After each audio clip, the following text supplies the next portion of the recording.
컴퓨팅이 곧 매출이다.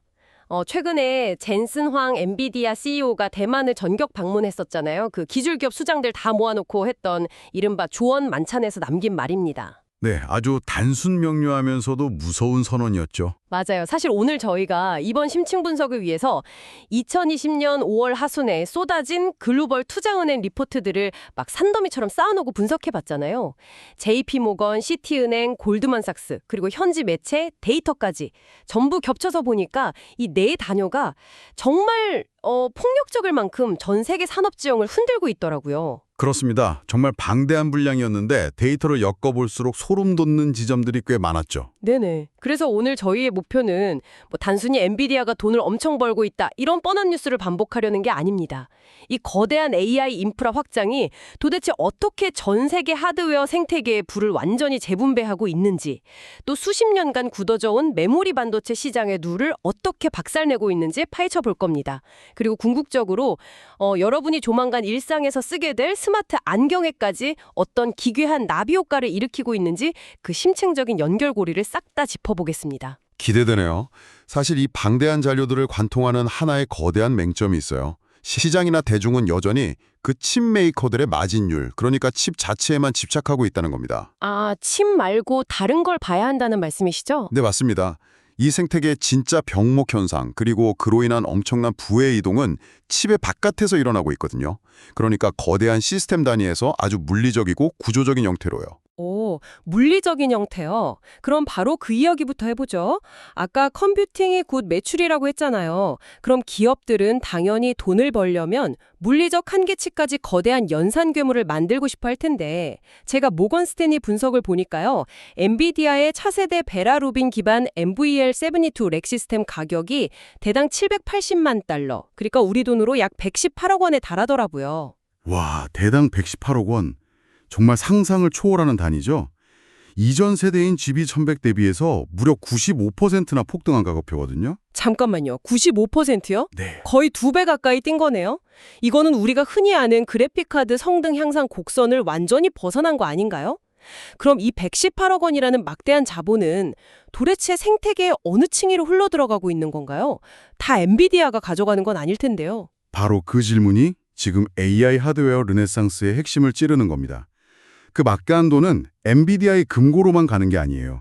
칩을 담는 그릇, 그리고 칩 사이에 도로를 까는 시스템 부품 기업들로 막 쏟아지고 있습니다. 아, 그릇과 도로요? 네, 그러니까 패키징, 인쇄회로 기판인 PCB, MLCC, ABF 기판 같은 시스템 레이어들 말이죠. 지금 칩 제조사들은 그 어떤 때보다 극단적인 물리법칙의 한계와 싸우고 있거든요. 이번에 AI 칩 제조사인 세레브라스에서 나온 분석 자료 보셨나요? 아, 네. 그 경쟁사 관점에서 분석할 리포트 말씀하시는 거죠? 맞아요. 거기가 이 한계를 아주 날카롭게 해부했더라고요. 엔비디아처럼 작은 칩 여러 개를 조립해서 하나의 거대한 칩처럼 작동하게 만드는 그 칩랩 방식이요. 이 방식이 치명적인 물리적 약점을 안고 있다는 겁니다. 바로 열팽창 계수 불일치 문제죠. 열팽창 계수요? 그러니까 CT라고 부르는 그거 말이죠? 네네. CTE요. 칩이 연산하면서 수천 도의 열을 뿜어낼 때 실리콘 다이랑 그 플라스틱 유기기판, 그리고 구리 배선 같은 서로 다른 소재들이 열을 받잖아요.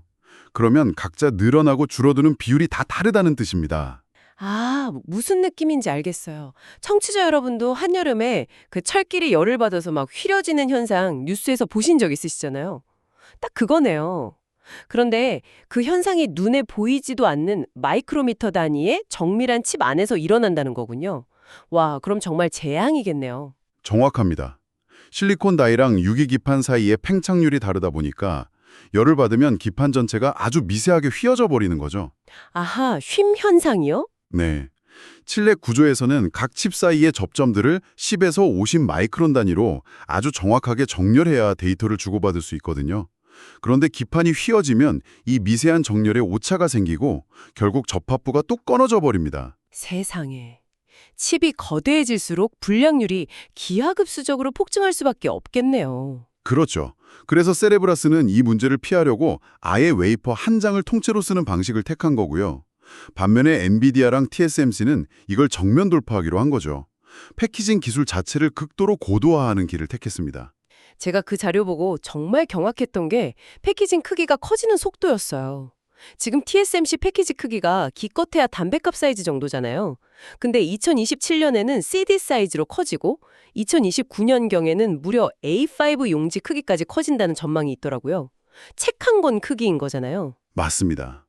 그렇게 거대해지면 기존 플라스틱 기반의 유기기판으로는 그 열팽창이랑 쉼 현상을 도저히 버틸 수가 없습니다. 물리적으로 불가능하죠. 아, 그래서 최근에 업계에서 그렇게 유리기판 하고 외치는 거군요. 삼성전기가 당장 2026년 6월에 유리기판 파일럿 라인 발주하는 것도 이 패러다임 전환을 선점하려는 움직임이고요. 네네. 유리는 열팽창 계수가 실리콘이랑 거의 비슷하거든요. 그래서 휨 현상이 적고 표면이 압도적으로 평탄해서 훨씬 더 미세한 회로를 그릴 수 있어요. 한계를 극복할 유일한 대안인 셈이죠. 그리고 이런 시스템 단위의 고도화가 아주 거대한 연쇄작용을 일으키고 있습니다. 부품 시장 전체 밸류에이션을 끌어올리고 있다는 말씀이시죠? 네. 일본 기업들 움직임만 봐도 명확합니다. 반도체 기판 절연 필름인 ABF 시장을 무려 96%나 독점하고 있는 아지노모토 아시죠? 아, 그 조미료 만들던 회사요? 복점력이 어마어마하잖아요. 맞습니다. 이 회사가 최근에 인원 수요 폭발을 무기로 가격을 무려 30%나 인상하려고 추진 중입니다. 이비덴 같은 기판 업체, 그리고 전류를 제어하는 MLCC 핵심 기업인 무라타나 다이오유덴 같은 곳들이 지금 이 거대한 부의 재분배 사이클에 완벽하게 올라타 있는 상태죠. 골드만삭스 리포트를 보면 이 칩 사이의 병목을 해결하기 위해서 광통신 시장도 2028년까지 1,540억 달러 규모로 커질 거라고 하더라고요. 거의 9배 성장입니다. 와, 9배요. 그러니까 만약에 이 11억 원짜리 거대한 렉 시스템을 하나의 생명체라고 비유해본다면 지금 말씀하신 기판이나 MLCC 진화는 이 거인의 혈관을 아주 굵고 튼튼하게 그리고 열에 녹아내리지 않게 튜닝하는 작업이겠네요. 아주 찰떡 같은 비유입니다. 네, 혈관이 그렇게 튼튼하게 완성됐다면 이제 그 혈관을 통해서 펌프질해야 할 피, 그러니까 데이터의 공급처를 좀 살펴볼 차례인데요. 하드웨어가 이렇게 괴물처럼 커지고 있는데 여기에 데이터를 먹여 살리는 식량 창고, 즉 메모리 반도체 시장도 규칙이 완전히 뒤집어지고 있잖아요. 네. 단순한 호황이나 수요 폭발 수준이 아닙니다. 월스트리트가 이 메모리 산업의 가치를 평가하는 본질적인 룰 자체가 바뀌는 아주 중요한 변곡점에 서 있어요. 평가 방식이요? 어떻게 바뀌고 있는데요? 과거 메모리 시장은 수십 년 동안 스마트폰이나 PC 교체 주기에 철저하게 종속된 시클리컬 산업, 즉 경기순환 산업이었습니다. 언제 수요가 줄지 모르니까 항상 과잉 생산이랑 재고떨이에 시달렸고 그래서 기업의 장부상 자산 가치에 기반한 PBR로만 평가를 받아왔거든요. 아, 그 주가 순자산 비율이요? 늘 저평가받는 이유였잖아요. 그렇죠. 그런데 AI 인프라라는 엄청난 포식자가 등장하면서 빅테크들이 물량을 뺏기지 않으려고 아주 강력한 장기 공급 계약, LTA를 맺기 시작했습니다. 보통 3년에서 5년짜리 계약이죠. 가장 놀라운 건 여기에 페널티 조항이 들어갔다는 겁니다. 아, 그 페널티 조항이요? 이거 진짜 결정적인 변화 아닌가요? 옛날에는 빅테크들이 야, 디램 이렇게 살게 해놓고 1년 뒤에 우리 상황이 좀 안 좋네, 안 살래 이러면 그 재고를 메모리 회사들이 덤터기 썼잖아요. 네네, 고스란히 떠안았죠. 근데 페널티 조항이 있으면 TSMC 파운드리 모델처럼 향후 3, 4년간의 매출이랑 이익이 장부상에 확정적으로 꽂힌다는 뜻이잖아요. 그럼 당연히 PBR이 아니라 이익 성장성을 반영하는 PER, 그러니까 주가 수익 비율 기반의 성장 선언으로 평가를 받아야 맞는 거 아닌가요? 정확합니다. 글로벌 투자은행들이 메모리 기업들을 바라보는 시각이 딱 거기로 이동하고 있어요. 시티은행 리포트에 보면 아주 시적인 표현이 나오는데요. 지금 AI 추론을 위한 하드웨어 수요는 수직적인 벽처럼 미친 듯이 솟구치고 있는데 이걸 뒷받침할 메모리 생산 능력은 기껏해야 완만한 대각선을 그리고 있다는 겁니다. 수직적인 벽과 완만한 대각선이라 확 와닿네요. 격차가 줄어들 수가 없겠는데요. 네, 스위스 UBS 은행도 이 좁혀지지 않는 격차 때문에 디램 공급 부족 사태가 2028년 2분기까지 그리고 낸드는 2027년 4분기까지 과거 전망보다 1년 가까이 연장될 거라고 내다봤습니다. 선행 PER이 아직 5에서 6배 수준밖에 안 되는 메모리 기업들이 얼마나 심각하게 저평가되어 있는지 보여주는 대목이죠. 잠깐만요.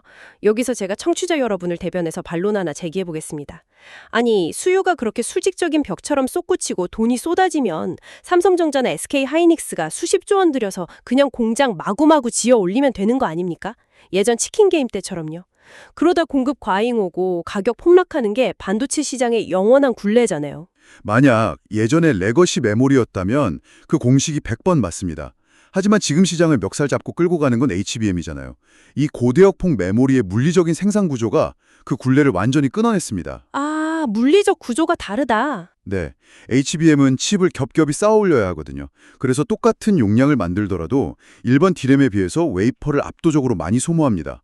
공장을 24시간 풀가동해도 절대적인 웨이퍼 투입량 자체가 부족해지는 물리적 생산 공간에 한계가 발생한 거예요. 아무리 찍어내고 싶어도 웨이퍼 먹는 하마라서 물리적으로 불가능하다는 거군요. 생산 능력을 두고 메모리 3사의 생존 전략이 완전히 엇갈리고 있다는 점입니다.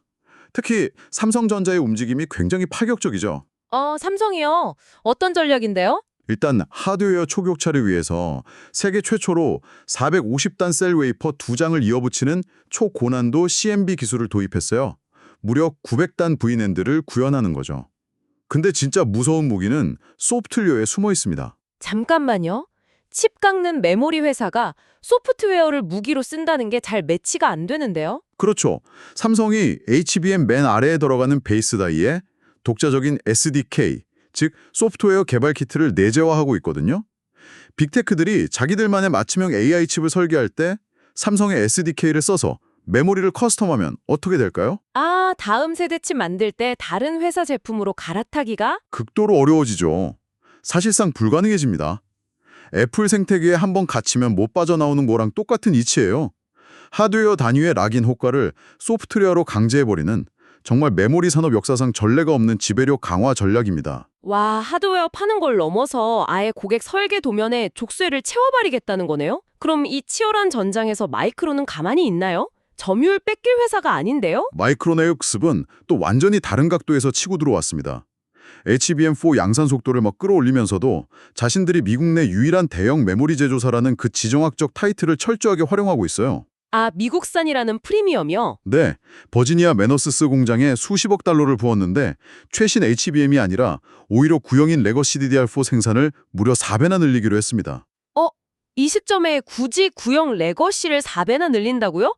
약간 시대착오적인 거 아닌가요? 겉보기엔 그렇죠. 하지만 미국의 방산, 자동차, 산업용 인프라 등 안보 차원에서 절대적으로 리쇼어링이 필요한 레거시 반도체 물량을 자기들이 싹쓸이하겠다는 아주 영악한 전략입니다. 이 발표 나오자마자 구형 메모리 시장에 전적으로 의존하던 대만 나니아 주가가 그야말로 직격탄을 맞고 곤두박질 쳤죠. 와, 메모리라는 단일 시장 안에서도 텐트폴인 HBM이랑 필수 인프라인 레거시 칩으로 가치가 완전 극단적으로 양극화되고 있군요. 이쯤에서 청취자 여러분께 실질적인 금융 팁 하나 짚어드려야 할 것 같은데요. 이런 시장 룰 변경이나 변동성을 노리고 최근에 한국 증시에 삼성전자랑 SK하이닉스 단일 종목에 베팅하는 플러스 마이너스 2배 레버리지 ETF가 무려 16종이나 대거 상장됐거든요. 아, 많이 상장됐더라고요. 네, 단기적인 방향성 베팅 수단이 생겼다는 건 흥미롭지만 레버리지 상품 특성상 주가가 박스권에서 오르내리기만 해도 원금이 녹아내리는 음해복리 효과가 확정적으로 발생하잖아요. 그러니까 장기 투자는 절대 금물이라는 점 꼭 명심하셨으면 좋겠습니다. 자, 그러면 여기서 논리적인 모순 하나를 짚어보죠. 혁신적인 패키징 기술도 나왔고 부품 공급망도 팽창하고 있고 메모리 회사들도 돈 넘쳐납니다. 그런데 도대체 왜 전 세계 데이터 센터 짓는 속도는 시장 기대를 밑돌고 있는 걸까요? 다들 돈 싸들고 줄을 서 있는데도 말이죠. 주문이 부족한 건 절대 아니잖아요. 네, 주문은 차고 넘치죠. 대만 핵심 서버 공급망 기업인 웨이텍 위원장의 말이 현 상황을 아주 정확하게 진단하고 있습니다. 지금 이 밸류 체인에서 부족한 건 주문서가 아니에요. 인프라를 현실 공간에 구현하기 위한 세 가지 병목, 바로 전력, 인력, 자본이 한계에 다다랐다는 겁니다. 전력, 인력, 자본이요. 네, 전력 문제부터 볼까요? 2035년이 되면 전 세계 데이터 센터의 30% 이상이 1기가와트를 초과하는 전력을 소비할 거라는 전망이 있습니다. 1기가와트요. 원자력 발전소 하바가 온전히 데이터 센터 딱 하나만을 위해서 돌아가야 한다는 뜻이잖아요. 단일 시설 규모라고는 믿기지가 않네요. 그렇죠. 이 엄청난 전력을 손실 없이 전송하려면 800V HVDC 같은 초고전압 전력 아키텍처 도입이 필수적입니다. 그러다 보니까 원래 전기차나 산업용으로 쓰이던 전력 반도체랑 구리 리드 프레임 수요가 이 AI 서버 쪽으로 블랙홀처럼 빨려 들어가고 있어요. 다른 산업 공급망까지 말라붙게 만들고 있는 거죠. 아, 제가 자료 보다 보니까 전력 효율 쥐어짜려고 옛날 유물 취급받던 하드디스크 시장마저 부활하고 있더라고요. 전력 소모 최소화하려고 시게이트나 웨스턴 디지털 같은 곳들이 HAMR 기술 도입해서 100TB 넘는 하드디스크 상용화에 박차를 가하고 있다는 것도 오늘 리포트에 있었어요. 근데 전력이나 기술 병목보다 더 심각하게 느껴지는 게 이 막대한 자본의 소용돌이 속에서 터져나오는 인력과 돈의 지정학적 딜레마 같습니다. 뉴스들 읽다 보니까 정말 지독한 아이러니가 느껴지더라고요. 네, 겉으로 보면 사상 최대 잭팟이 터진 파티 같잖아요. 근데 기업 내무 재무제표나 노사관계를 들여다보면 피말리는 전쟁이 따로 없습니다. 맞아요. 일론 머스크가 테슬라 통해 17조 원 규모 테라팹 짓는다고 선언하고 TSMC나 마이크론은 한 해 수십조 원씩 막 설비 투자에 쏟아붓고 있잖아요. 돈이 그렇게 공장 짓는 데 다 빨려 들어가니까 대만 TSMC 직원들조차 파업카드를 만지작거린다는 소문이 돌 정도입니다. 무려 39년 동안 무노조 경영 신호를 이어오던 곳인데 성과급이 15% 삭감될 거란 얘기가 돌면서 폭발한 거죠. 한국 상황은 더 복잡하게 얽혀 있잖아요. 삼성이나 SK하이닉스는 영업이익 일정 비율을 고정적으로 성과급 지급하는 구조인데 회사가 수십조 원을 번 만큼 직원들한테 막대한 고정 지출이 약속되어 있는 거니까요. 그렇죠. 글로벌 경쟁사들은 진짜 뼈를 깎아서 번 돈을 EUV 장비 사고 패키징 라인 까는데 다 붓고 있는 완전 전시 상황이잖아요. 그런데 막대한 현금이 내부 성과급으로 유출되면 결국 재투자 여력이 훼손될 거라는 주주행동주의 단체들의 반발이 아주 거셉니다. 액트 같은 단체들 말이죠. 진짜 산업의 파이를 두고 투자자들의 미래 가치랑 노동자의 현재 보상이 정면으로 충돌하는 현장인 거네요. 네. 근데 우리가 이렇게 전력망 부족 그리고 노사 갈등으로 끙끙 앓는 동안 가장 경계해야 할 곳은 따로 있습니다. 바로 중국이에요. 정말 조용하고 무섭게 치고 올라오고 있습니다. 아, 중국이요. 미국의 제재가 엄청 촘촘하잖아요. 대제재 속에서도 중국 D램 1위인 창신 메모리, CXMT 실적 보셨어요? 올해 1분기에만 순이익이 무려 1688%가 폭증했습니다. 지금 상장 준비 중이고요. 1688%요?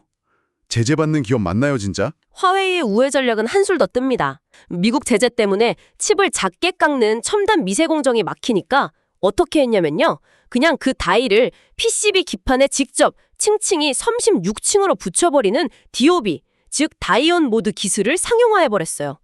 그걸로 대용량 SSD 완전히 국산화에 성공했습니다. 와, 여퍼로 요적게 만드니까 위로 무식하게 쌓아 올려서 제재를 우회했다.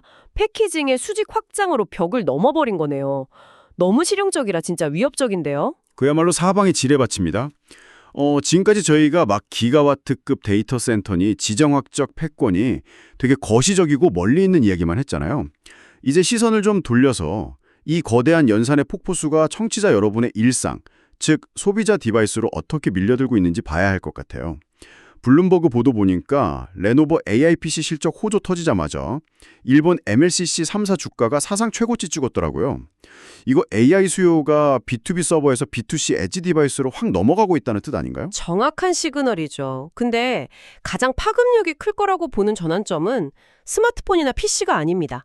바로 메타가 주도하고 있는 AI 안경 시장이에요. 안경이요? 10년 전에 구글 글라스 엄청나게 실패했잖아요.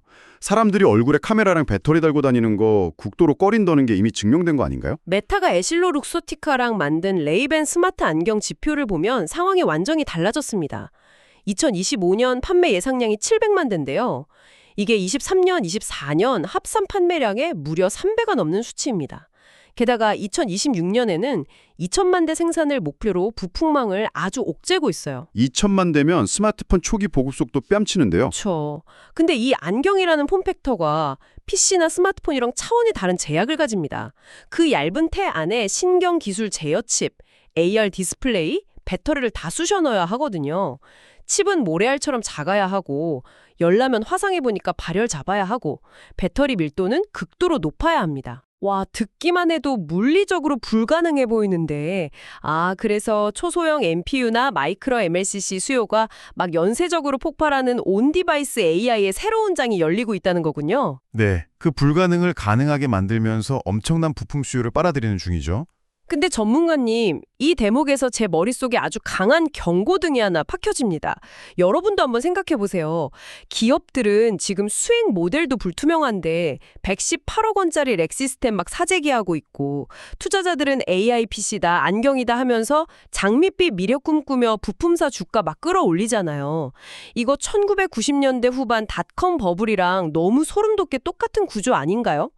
이러다 빅테크들이 이거 투자금 언제 회수하지? 하면서 지갑 닫아버리면 다 무너지는 거 아닙니까? 투자자라면 아주 합리적이고 당연하게 던져야 할 질문이죠. 월가에서도 매일 밤 터지는 논쟁거리입니다. 하지만 CT은행의 거시 분석을 보면 좀 실체가 다릅니다. 현재 AI 관련 투자가 미국 실질 GDP 성장의 약 50%를 직접 견인하고 있을 만큼 아주 강력한 실체가 있어요. GDP 성장의 절반이요? 네. 게다가 중국 시장만 봐도 일평균 AI 토큰 호출량이 2년 만에 무려 1,400배가 폭증했습니다. 1,040조 건이에요. B2B를 넘어서 개인들 사용량이 임계점을 돌파한 이른바 천장이 없는 수요 영역에 들어선 겁니다. 1,040조 건이라니, 와, 실체가 없는 버블로 치부하기엔 덩치가 너무 커졌네요. 그렇긴 하지만 맹신은 가장 위험하죠. 투자자로서 시장 탈출, 엑시트를 고민해야 할 세 가지 아주 확실한 시그널을 드리겠습니다. 오, 엑시트 시그널 3가지. 뭔가요? 첫째, 구글, MS, 메타 같은 빅테크들의 자본 지출, 즉 캐펙스 절대 금액이 아니라 증가율 자체가 꺾이는 순간입니다. 둘째, D램 현물 가격이 장기 고정고래 가격 밑으로 뚫고 내려가는 데드크로스가 발생할 때입니다. 수요처가 없어서 덤핑을 시작했다는 물증이거든요. 셋째, 메모리 산업의 탄광 속 카나리아 역할을 하는 마이크론의 주가가 뚜렷한 이유 없이 먼저 하락 추세로 돌아설 때입니다. 지금 현 시점에서 그 3가지 경고등 중에 불 들어온 게 있나요? 다행히 지금은 세 가지 모두 청신호입니다. 투자는 늘고 있고 메모리 고정가도 견고하고 마이크론은 설비 투자 더 늘리고 있으니까요. 단기적으로 버블 붕괴를 논하기엔 상승 에너지가 압도적이죠. 아하, 당분간은 이 거대한 파도에 몸을 맡겨도 좋다는 뜻이군요. 자, 이제 오늘 파헤친 방대한 자료 더미들을 좀 엮어보겠습니다. 대당 11억 원짜리 렉 시스템의 물리적 한계에서 출발해서 부품 시장의 폭발을 봤고요. 또 페널티 조항 도입되면서 PBR에서 PR 시대로 넘어가는 메모리 시장의 룰 변경, 그리고 기가와트 전력 확보전이나 노사 갈등 같은 지정학적 딜레마도 짚어봤습니다. 마지막엔 이 모든 게 메타 안경이라는 디바이스로 연결된다는 것까지 확인했죠. 네, 아주 긴밀하게 연결되어 있었죠. 결국 이 모든 기저에 초반에 말했던 컴퓨팅이 곧 매출이다라는 명제가 깔려 있는데요. 오늘 이렇게 쭉 데이터를 종합하다 보니까 제 머릿속을 떠나지 않는 조금 도발적이고 섬뜩한 상상이 하나 듭니다. 청취자 여러분도 한번 상상해 보시죠. 우리는 지금까지 AI 인프라 확장을 철저히 사람 관점에서만 봤습니다. 사람이 투자하고 사람이 안경 쓰고 쓰는 관점이요. 근데 아까 중국에서 수백조 건의 토큰 생태계가 깔렸다고 하셨잖아요. 수십억 개의 디지털자, AI 에이전트들이 활성화되는 시대가 다가오고 있습니다. 만약 멀지 않은 미래에 이 AI 에이전트들이 스스로 추론 속도를 높이려고 인간이 결제해준 암호화폐나 크레딧으로 스스로 데이터 센터 임대하고 스스로 엔비디아에 118억 원짜리 서버 발주를 넣기 시작한다면 어떨까요? 와, AI가 스스로 인프라 자본을 지출한다. 네, 그 순간이 오면 우리가 지불하는 토큰 사용료는 그냥 서비스 비용이 아니라 스스로를 무한 복제하는 디지털 생명체의 인프라 구축 자본이 되는 셈입니다. 우리는 지금 인간을 위한 도구를 짓고 있는 걸까요? 아니면 자가 증식하는 디지털 생명체의 집을 지어주고 있는 걸까요? 이 118억 원짜리 괴물 시스템의 진정한 최종 소비자는 과연 누구일지 여러분 스스로 고민해 보시길 바라면서 오늘 심층 분석은 여기서 마무리하겠습니다. 함께 해주셔서 감사합니다.